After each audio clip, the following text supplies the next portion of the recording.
So good day guys, let's try to evaluate this integral which we have integral of 5x cubed minus 4x plus square root of x dx.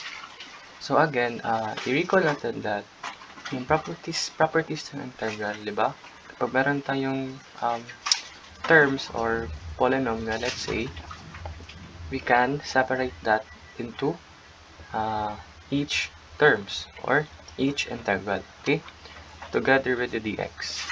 So therefore, yung integral natin will become the integral of 5x cubed dx minus, actually itong 5, pwede ko itong ilabas, okay?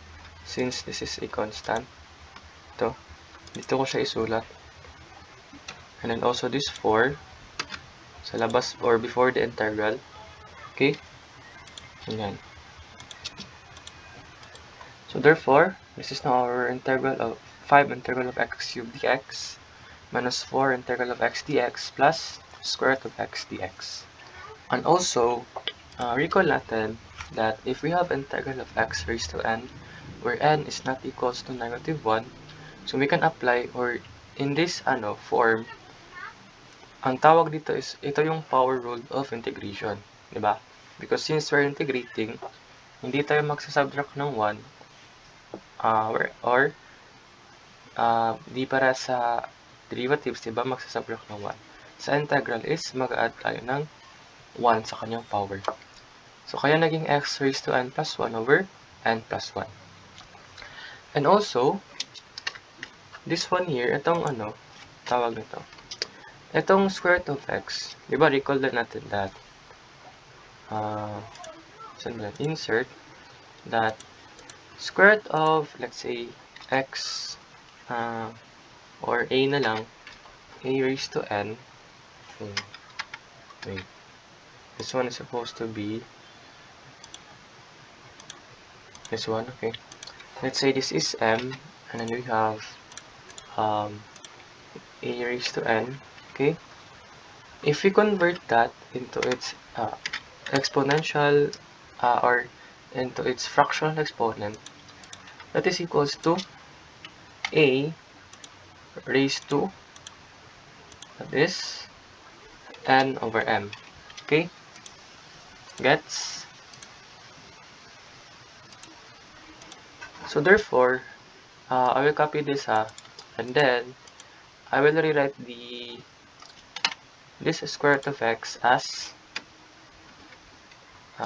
x, that is x raised to 1/2. Okay? Bakit siya 1/2? Because we know that itong square root is meron siyang imaginary 2, diba? And then yung power ng x is just 1, so therefore 1/2. Okay? And then applying the properties or our formula here, so this will become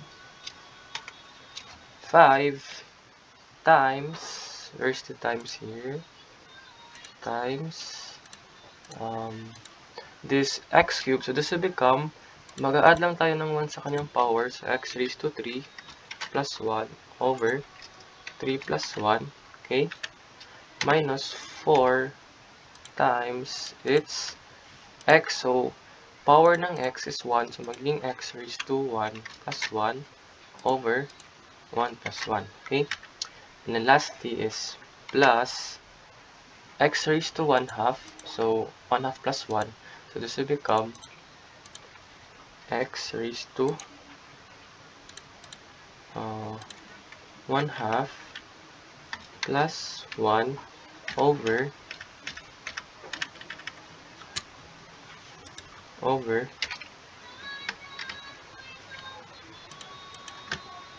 1/2 plus 1. Okay? And since we're done integrating na, pwede na tayo mag-add ng plus c. Okay? So next, simplify lang natin. So this will become, so x raised to 3 plus 1, that will become, together with 5, so magiging 5, and then x raised to 4 over 4, okay, minus This will become x raised to 2 over 2, and may 2 pa dito, 4 dito, so 4 divided 2, this will become 2, and then x raised to 2, or x squared. Okay? And lastly, sa kabila naman, this will become 1 half plus 1 is 3 halves, right? So this will become 3 halves over 3 halves. Okay? And don't forget the plus c. Okay? Always may plus c, ha? And lastly, sa last term, we have a complex fraction. So we'll just take the reciprocal of the 3 halves or yung denominator. Okay? So baliktarin ko lang to. This will become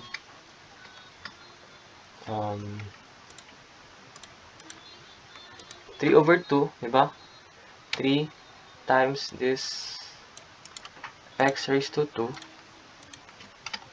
over 2 plus c.